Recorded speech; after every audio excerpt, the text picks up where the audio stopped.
আপনি কি জানেন যে একটা কথা শুনেই ক্রস চেক না করে অ্যাকশনে যাওয়াতে কত পরিবার ভেঙে যায়, কত সম্পর্ক ভেঙে যায়?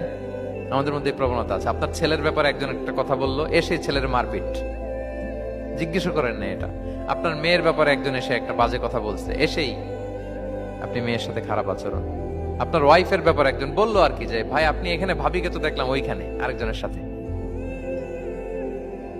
আপনি এসেই আপনার স্ত্রীর উপর চড়াও অথবা গায়ে হাত তুললেন। তো হতে পারে যে ওই ওই ভদ্রলোক অন্য কোনো মহিলাকে দেখেছে যে দেখতে আপনার স্ত্রীর মতো, এরকম হতে পারে কি পারে না বলেন?